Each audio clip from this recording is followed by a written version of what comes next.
Officers attempted to pull Mr. McGinnis over by activating lights and sirens. Mr. McGinnis increased his speed. Officers reached speeds of up to 130 miles per hour in attempts to catch up with the car. As the officer was Mr. McGinnis went off the left side of the roadway, crashed into a small tree, and he was found to be the sole occupant and driver of the car. Mr. Mason, 25 CR 43075, the State of Ohio versus Jonathan McGinnis. Mr. McGinnis is before the court with his counsel, Mr. Mason. Ms. Tranter, on behalf of the State of Ohio. Ms. Tranter, what are we doing? My understanding is that Mr. McGinnis is prepared to change his plea this morning. He's going to be pleading guilty to the one count of the indictment, failure to comply with an order or signal of a police officer, felony of the 3rd degree. We're going to be then requesting a PSI and set this over for sentencing. Mr. Mason, is that accurate? That's all accurate, Judge. Okay, Mr. McGinnis, you're telling me you're going to change your plea to one count of the indictment. Before we get to your change of plea, I am required to go over some things with you. Okay, sir? All right. How old are you? 19. How far did you go in school? I graduated high school. Can you read and write? Yeah. Are you a citizen of the United States? Yes, sir. Has anyone promised you how the court would sentence you in this case? No, sir. Has anyone threatened you in any way to get you to plead guilty against your will? No, sir. Are you satisfied with the representation you've received from Mr. Mason? Yes, sir. Are you currently under the influence of any drugs or alcohol? No, sir. Do you take any type of medication that interferes with your ability to understand what's going on today? No, sir. I have in front of me a document. This is called a change of plea. On the second page, on the line marked defendant, there is a signature. Did you sign this? Yes, sir. Did you read this and go over it with your attorney before you signed it? Yes, sir. Do you believe you understand what it says? Yes, sir. This document says you're entering a plea of guilty to one count of failure to comply with the order or signal of a police officer. As a felony of the 3rd degree, that carries a maximum penalty of 60 months in prison and a maximum fine of $10,000. The prison term is not mandatory. Do you understand the maximum penalty? Yes, sir. This also carries with it a mandatory operator's license suspension of anywhere from 3 years to life. Do you understand that part of it? Yes, sir. You're also subject to a mandatory period of post-release control, which means if you are sent to prison upon your release, the Adult Parole Authority will supervise you for a period of not less than 1 year, nor more than 3 years. If you violate those rules of supervision, the Adult Parole Authority can return you to prison for up to 1/2 of this court's original sentence. If your violation is that you commit another felony, you can be returned to prison for 1 year or the period that you have left on PRC, whichever is longer. That time would run consecutive to any additional prison time that you get sentenced to. Do you understand that? Yes, sir. But as I've said, it's not mandatory that you're sent to prison. The court does have discretion to place you into community control, or what some refer to as probation. While on community control, you'll have rules you must follow as well. If you fail to follow those rules, the court has the authority to extend the term of your community control or to impose additional, more severe sanctions, which can include local jail time or prison. Do you understand that? Yes, sir. You are presumed innocent of this charge. You cannot be sentenced or punished unless you plead guilty or you're found guilty following a trial. Do you understand that? Yes, sir. You have the right to trial by jury. If you want, we will impanel a jury of 12 people and require the prosecutor to present sufficient evidence to convince each of the jurors of your guilt beyond a reasonable doubt, or the jury is required to find you not guilty. Their verdict must be unanimous. Do you understand that? Yes, sir. At that trial, you would have a right to see and hear all the evidence that the prosecutor has against you.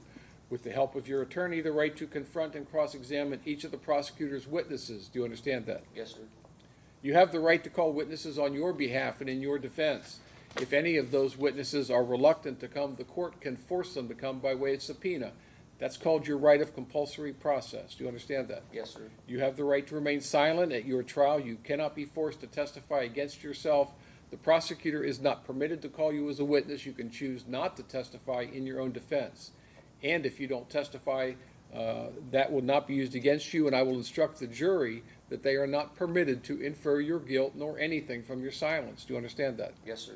The burden of proof is on the prosecutor. At your trial, you're not required to call any witnesses nor present any defense, and if you do not, that will not be held against you. Do you understand that? Yes, sir. The standard of proof is beyond a reasonable doubt. That standard applies to each of the essential elements of each charge from the indictment. Do you understand that? Yes, sir.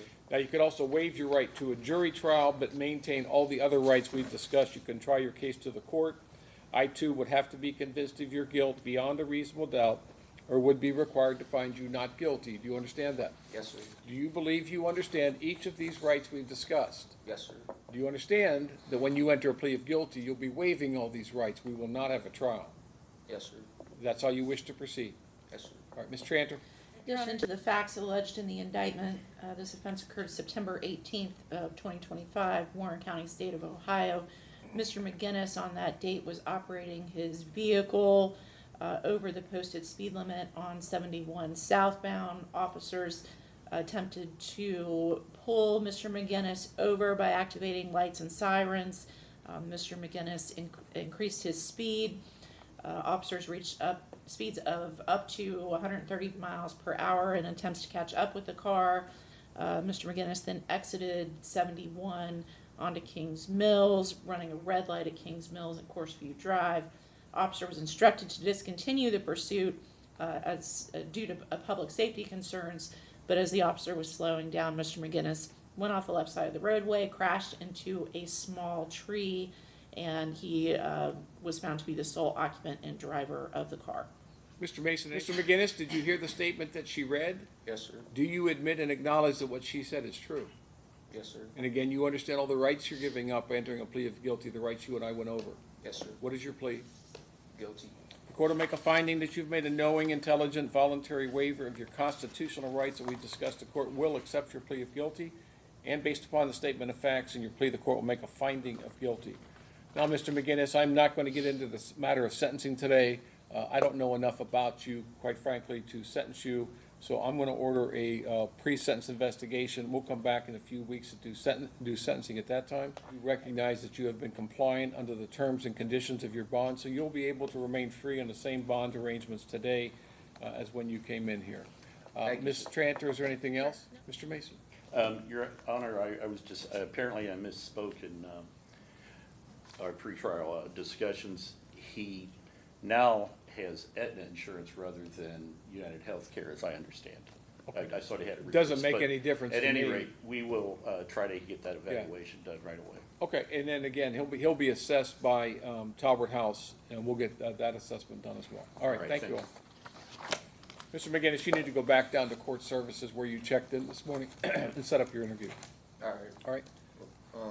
Earlier today, I already did it. You did what?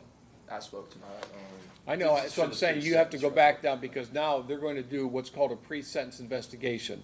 It's a two-part. One's an interview by court services. The other is an assessment by the Talbot House to see if you have any substance use disorder or mental health issues that we need to be perhaps address. It's a two-part assessment. You just need to comply with that, okay? All right. Okay. Thank you. And Judge, should I see your assignment